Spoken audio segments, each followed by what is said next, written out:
Dick Van Dyke Show is at 6:15, but now the final part of the present podcast analysing the Faceless Ones.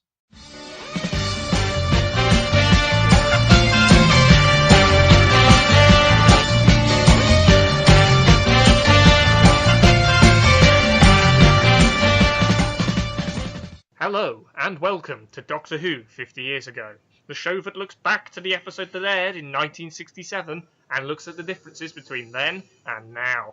This week, the last episode of The Faceless Ones has Malcolm Hulke delivered. Who is David Ellis? I am Ben.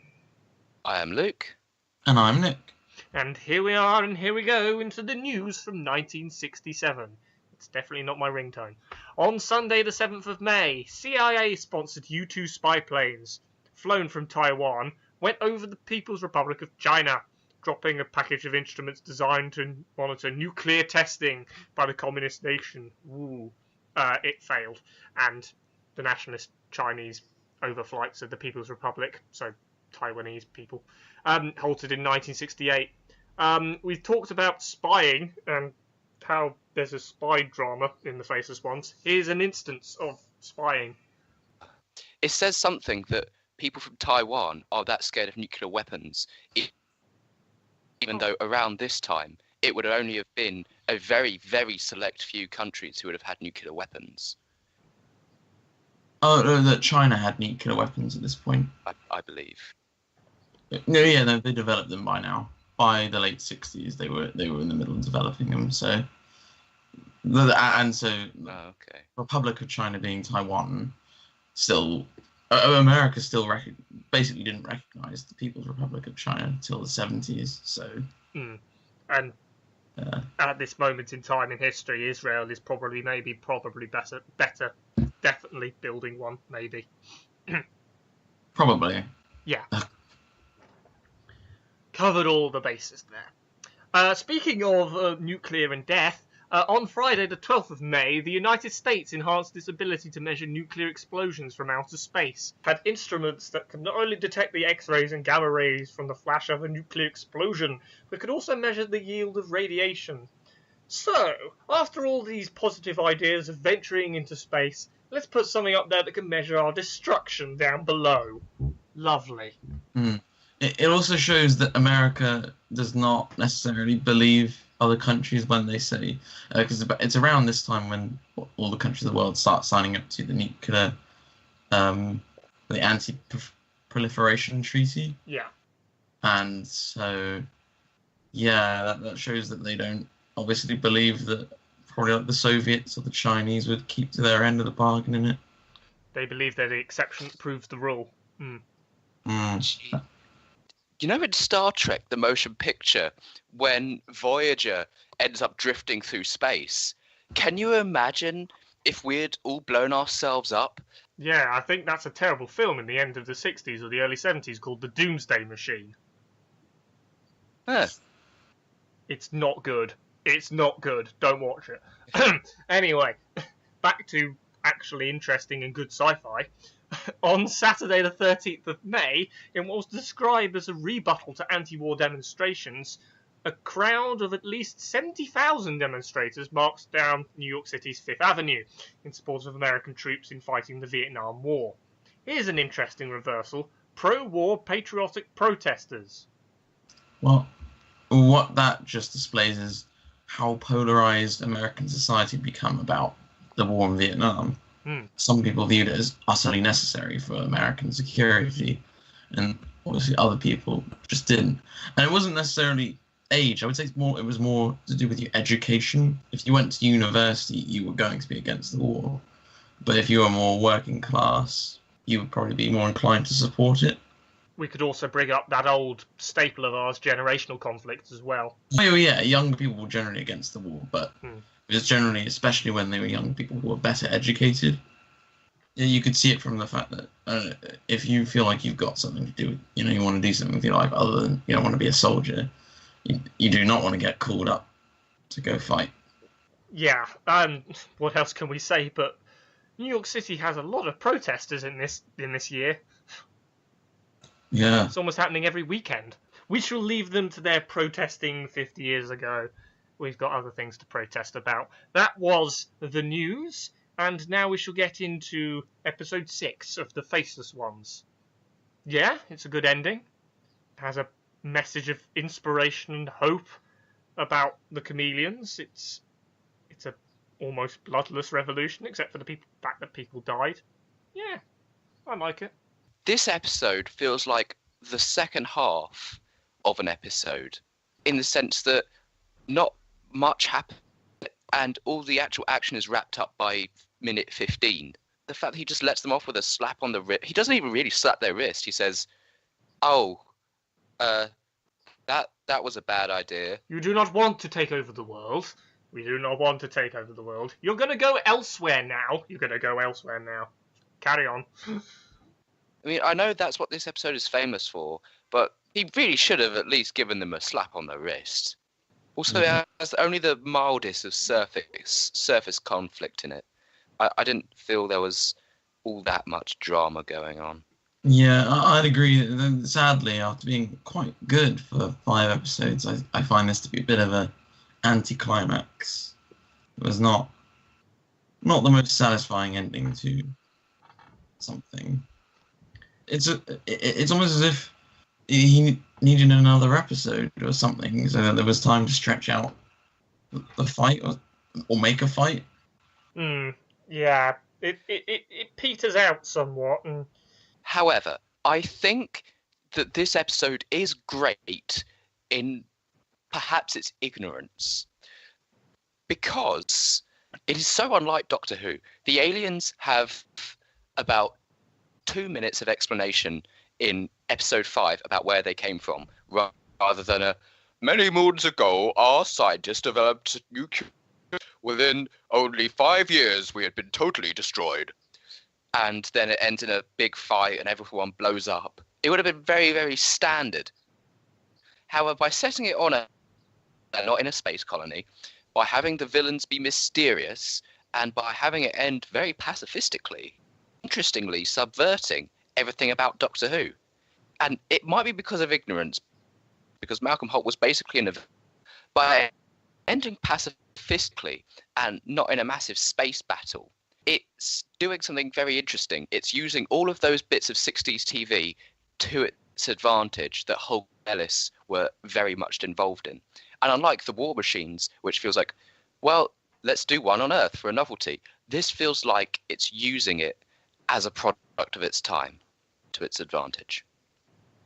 So, like I said, it's an okay ending, perhaps a bit weak, and that might explain the problems Ellis and Holt had in script writing at this time, which we shall get into. But firstly, the story. Instead of being shot, the Doctor and Nurse Pinto are led away by Spencer, Blade and Anne. The police and the Commandant are searching for the 50,000 people, and the Commandant shuts down the airport to find them. The Doctor is brought before the Director, who wants his brain. The Doctor learns that the final flights are coming in from the intelligent yet stupid chameleons, and the Doctor's brain and body are to be used by somebody of the Director's choosing. The Doctor calls their bluff, the Director's original and his friends are on the satellite, while Spencer and Blade's originals are back at Gatwick Airport, and in peril. Meanwhile, Meadows flees from the police. What I like about the first half of this episode is the parody of airline chatter that we hear. Like the bit where he says, "We would like to apologise for the temporary suspension of all outward flights." It feels like someone knew what an airport was when they were writing this. It's that bureaucracy again, but it's on the Doctor's side now. And it's interesting to see the bureaucracy's character arc throughout this.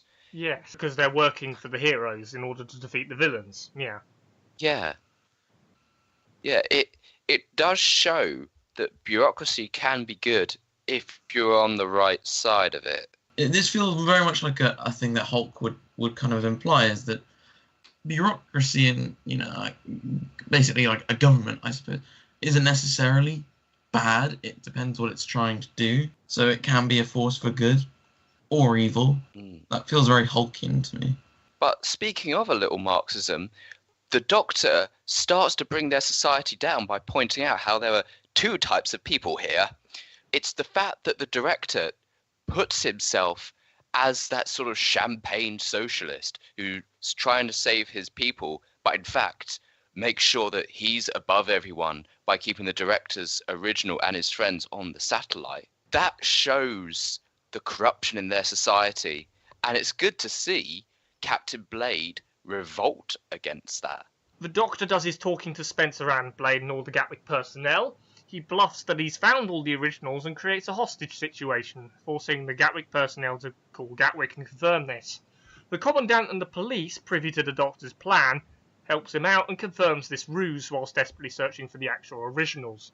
Clever bluff. Samantha and the lovely secretary pull apart the Chameleon Tour's kiosk to discover car numbers. They're in the cars in the car park. The Commandant stalls for time. I mean, it's a bit unnerving, but ultimately it is a easy thing to unravel. Does nobody check the car park to see these bodies in the cars? Whilst the reconstruction doesn't really show us very well, I think they're just literally sitting at the wheel. Okay, well, that's a bit stupid. Yeah. I mean, if they were hidden away in the boots, that would make sense. Yeah, and if anything, that would be pretty terrifying to see. I thought that's what this episode would... Oh my god, all my points about this being spooky are suddenly gone. Yeah, I'm sorry. Oh no, it's like an airplane when there's the inflatable autopilot. Or like in Men in Black, when they have that as well. Oh no. It's at least one other contrast. This terrifying, spooky, intelligent plan to kidnap 50,000 young people and then just hiding them in plain sight. I mean, that in itself is kind of creepy. Or not creepy, but like the idea that you could just hide 50,000 people without hiding them. So it's not creepy, it's more just slightly unnerving that in human society that could happen. Speaking of being intelligent but not intelligent, the director tries to counter Blade's doubt and forces the nurse and the Doctor to be processed. The Doctor sabotages the processing machine, also stalling for time. Samantha and the lovely secretary look for the cars, but as I say, Chameleon Meadows is about and attacks them. He's overpowered by the girls and they discover all the original bodies, apparently at the wheel. The Commandant calls the bluff and removes the armbands from the original Jenkins, stopping the processing on the satellite. This gives the Doctor time to make Blade and the other personnel worry further, whilst the director attempts to overpower them all, but in the end, the Gatwick personnel revolt and capitulate to the humans. I found the disintegration very interesting because Doctor Who, well, classic Doctor Who, never really pandered to the Mary Whitehouse style of doing things. But here it's as though they remove the armband, bop! It's telling that there's no ah! Yeah, I think it might be due to budgetary reasons, I'm going to put it down to. I think they might have just done it as a sort of roll back and mix. One moment he's there, the next minute, pop, he's gone. I can understand that. Yeah, I mean, we are in episode 6 now. This serial must have been quite expensive. Actually, this episode was very expensive. It cost £8,000 more than the Macra Terror. Also, interestingly about this bit, we have our second instance of torture and hard bargaining. Last week we had the Doctor essentially torture a guy, and here we have let's call their bluff, and he eliminates a guy. There is that definite Cold War sense of let's just get this done. Yeah, he is done with these terrible chameleons on this terrible airport. Yeah, the Doctor is released by the on-the-line chameleon Blade, and they negotiate with the chameleons, the humans do. The 50,000 young people are unminiaturized, and the chameleons revert to their faceless personas. The director attempts to flee, but is killed. Blade and Spencer capitulate further and release Jamie and Crossland, and also Ben and Polly off screen. Remember those last two? Are we at the end already? Yeah! Very nearly. I've got one more paragraph and that's it. Oh my god, this episode is so short and nothingy. Yeah, I think this is what I was going to say. This episode really gets screwed over by the fact that it's the cliffhanger. Like, it leads into the next, to Evil of the Daleks. That really screws it over, I think. Gatwick Airport returns to normal, the chameleons are told to find another solution, and every human leaves the satellite. The Doctor gets his property back, apparently, bids farewell to everybody. Jamie and Samantha's farewell is another snog, isn't that lovely? The farewells extend to Ben and Polly, who decide to leave him hanging beside an airport hangar. They've discovered they're back in their own time, to the exact same day. How freaking fortuitous. So they decide to take the opportunity to leave. And so we're down to just the Doctor and Jamie, who are looking for the TARDIS, which has been stolen. Da-da-da. Yes, when you phrase it like this, it sounds like, this must be like the last few minutes. And it's like the last 10 minutes or something. 5 minutes, yeah. 8 minutes. It feels quite long. It is way too long. Yeah, I would say it's significant again, though, that Jamie and Samantha kiss. Again, because, that just didn't happen. Yeah, that is what happens to a character that isn't taken on as a companion, because she was asked, and she said no. Yeah, because I was definitely thinking that basically that character is set up to be a companion. What's interesting about that is that they would have placed a couple with a couple, and you don't get another couple until Amy and Rory way, way later. Yeah. They try incredibly subtly to make a couple out of Jamie and Victoria, but... And the second Doctor and Jamie, of course. Oh, yeah, that one's definitely happening next episode. But it wasn't, I think, even the lovely secretary, Wanda Benson. She was asked to be a companion as well, even. She said no. Blimey, they were desperate. Really? They needed anybody at that point. Imagine that if bloody... if like Benedict Cumberbatch's mum had been a companion. I resign, Commandant. Just like, oh god, imagine the super hulock thing then. I'd rather not, thank you. I know, exactly. It'd be even worse. God. But that is interesting. That even until K9 in The Invisible Enemy, they were the idea of a companion was so. It wasn't as big a deal as it is nowadays. There's a character in the story we like. Hell, we like Fraser Hines. Let's just get him in. K9, the cute robot dog. Yeah, let's get him in. Let's give the new one to Ben and Polly, who entered the TARDIS, were told to be companions, did a few things every now and then were dropped as soon as the show's evolution was complete. Would you say that's accurate? Yeah, to be honest, I don't really think they did anything much at all. There's some of the characters where I can't even point to a novel where they did anything or were needed.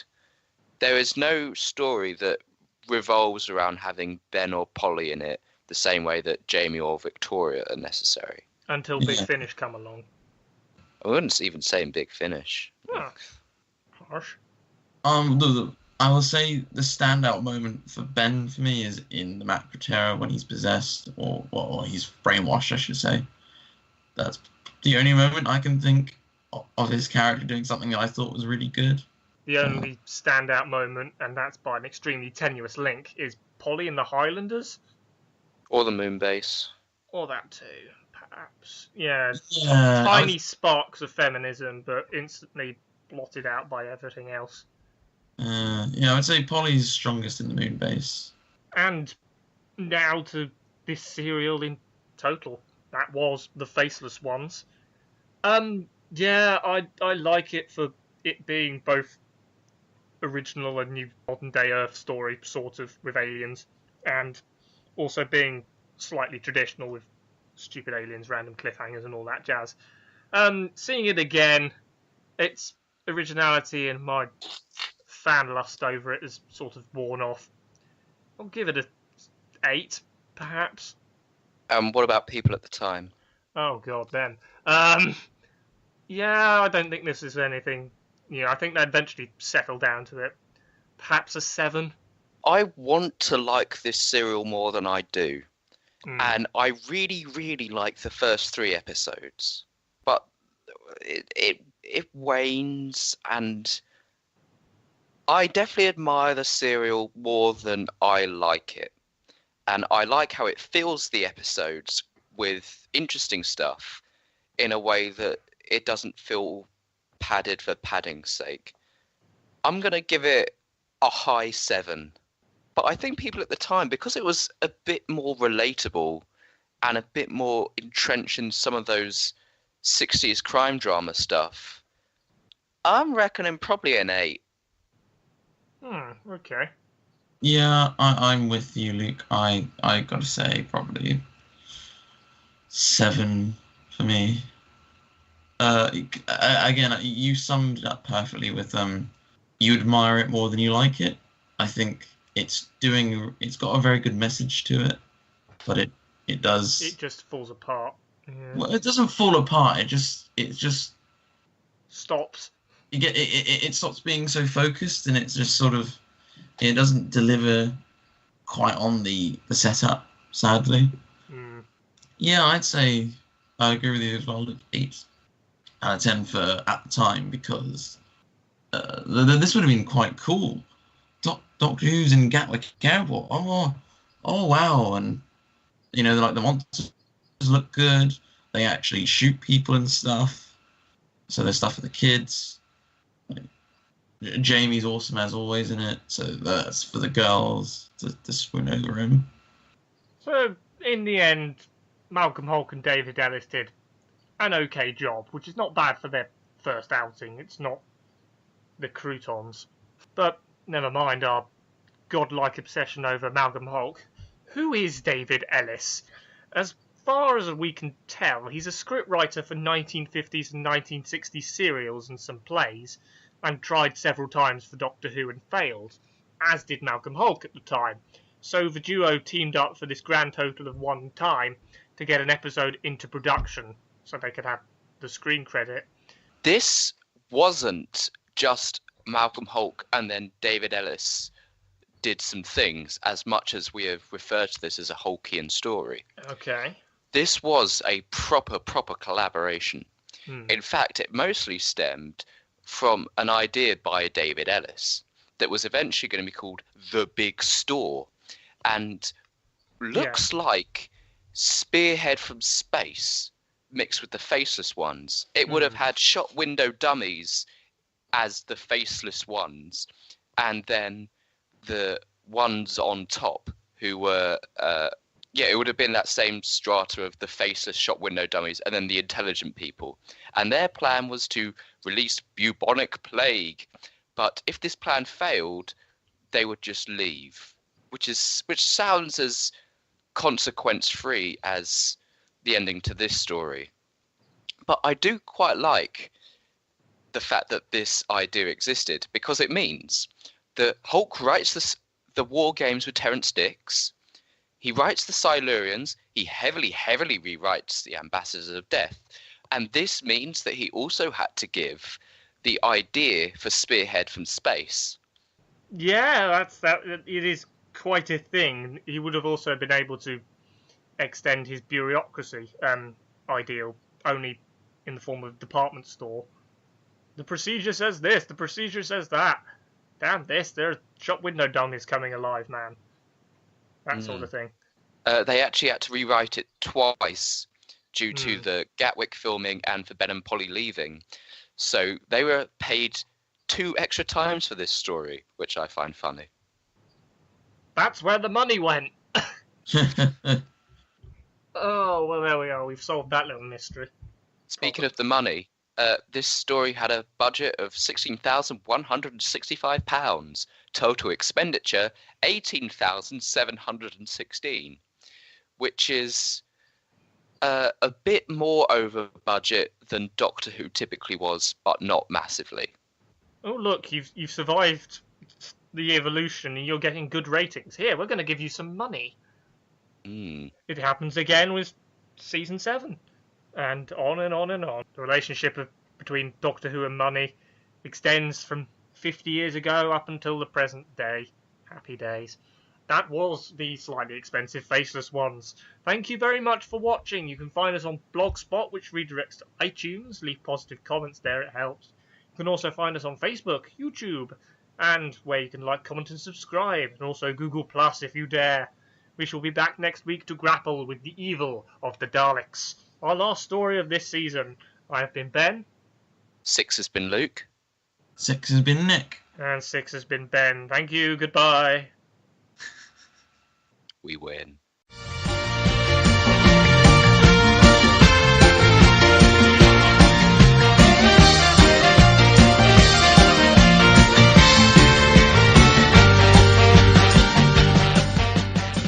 Doctor Who 50 years ago returns at the same time next week. And now, here's a rotten old YouTube advert.